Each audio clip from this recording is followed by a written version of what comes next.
There's a particular kind of silence that exists in abandoned shopping malls. It's not just the absence of sound, it's the ghost of conversations that used to happen, of communities that used to gather. And nowhere is this more haunting than in the corner space that used to house the arcade, maybe a timeout or a tilt, tucked between Spencer's Gifts and the Orange Julius, where teenagers who will never know the sacred ritual of feeding quarters to a machine now buy glow-in-the-dark posters. The arcade, that fluorescent-lit temple of electronic entertainment, where childhood dreams were made and allowances were sacrificed to the gods of high scores. For those of us who remember, it wasn't just a place. It was the cultural epicenter where social hierarchies were determined not by who had the coolest sneakers, but by who could pull off Ryu's fireball motion without looking at the controls. Now, before we dive into this particular exercise in millennial melancholy, let me be clear. This isn't going to be one of those bitter kids these days rants. The death of the arcade wasn't caused by some cultural conspiracy or moral failing. It was simply progress doing what progress does, rolling forward with the unstoppable momentum of a Katamari, picking up everything in its path and leaving something fundamentally different in its wake. To understand what we lost, we need to go back to the beginning. The late 1970s and early 1980s, when arcade games weren't just entertainment, they were events.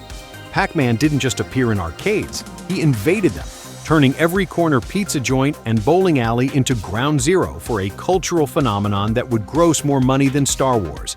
And unlike Star Wars, you couldn't watch Pac-Man at home. You had to make the pilgrimage. The arcade was democracy in its purest form.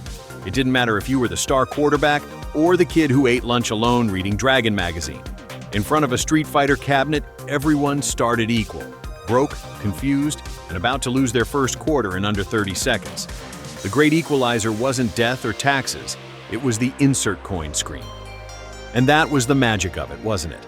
The arcade wasn't just about the games, it was about becoming someone.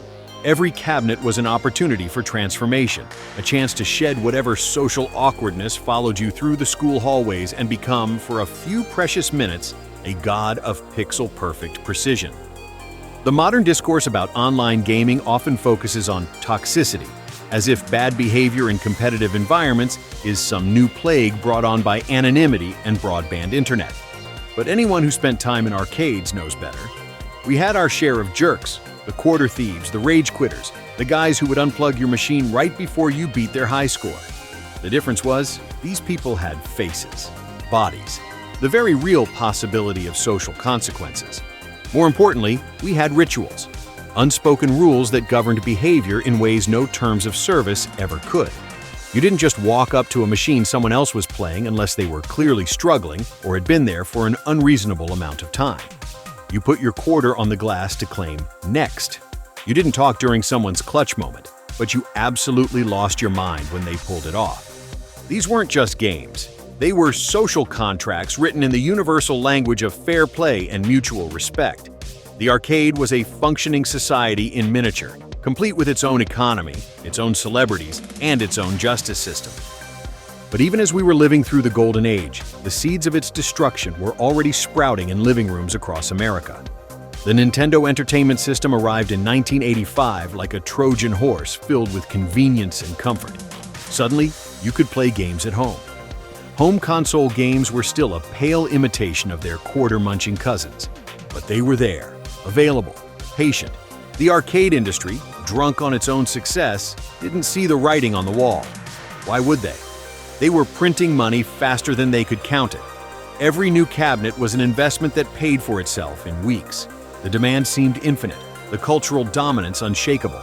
But technology has a way of humbling those who underestimate it. Home consoles got better, a lot better. The gap between arcade graphics and home graphics, once a chasm, became a crevice, then a crack, then virtually imperceptible to anyone who wasn't obsessively counting polygons. The math was brutal and simple. Why spend $20 in quarters to play Street Fighter when you could buy it once and play it forever? Why fight for machine time when you could play whenever you wanted? Why deal with sticky buttons and cloudy screens when you could have pristine controls in your living room? The decline wasn't sudden. It was a slow bleed that took decades to complete. First, the less popular cabinets started gathering dust. Then, entire sections of arcades would go dark, replaced by those claw machines that nobody ever wins and everyone still plays. The Golden Age crowd grew up, got jobs, had kids, and suddenly spending an evening pumping quarters into a machine seemed less like entertainment and more like an expensive form of nostalgia tourism. Economic pressures mounted like a perfect storm. Rent went up, new machines cost more, and broke down faster. The audiences that arcades needed, young people with disposable income and time, were increasingly satisfied by home entertainment options that offered better value and more convenience. Chuck E. Cheese pivoted hard into family entertainment, emphasizing pizza and birthday parties over serious gaming. Dave & Buster's would eventually find success by courting adults with alcohol and prizes, but that was adaptation, not preservation. By the late 1990s, the writing wasn't just on the wall. It was in neon letters, flashing urgently. But the arcade industry was like a patient in denial about a terminal diagnosis, constantly looking for miracle cures and magic bullets that would restore them to their former glory. If home consoles were the arcade's wounded leg, the internet was the hunter coming to finish the job. Online gaming didn't just offer convenience, it offered something the arcade had always provided, but now claimed exclusive ownership of: community. Suddenly, you could find people to play with at any hour of the day, from anywhere in the world. The social ritual of gathering in a specific place at a specific time seemed quaint, inefficient, unnecessary. The arcade's unique selling proposition, high-quality games you couldn't play anywhere else, evaporated like morning dew. Everything that made arcades special could now be replicated, improved upon, and delivered more conveniently somewhere else. The arcade died the way most cultural institutions die, not through malice or conspiracy, but through irrelevance. It became a solution to problems that people no longer had, an answer to questions that people stopped asking. And maybe that's okay. Maybe every generation needs to lose something beautiful so they can understand what beauty actually means. Maybe the pain of watching arcades disappear was necessary to teach us what we valued about them in the first place. The quarters are long gone. The machines are silent. But somewhere, in the space between memory and imagination, the games are still playing. And we're all still there, young and broke and impossibly hopeful, feeding coins into a machine that promises nothing but the chance to be better than we were yesterday. Now, tell me about your favorite arcade. Was it in a mall, a pizza place, a laundromat? What game kept bringing you back? Share your stories in the comments below. And thanks for watching.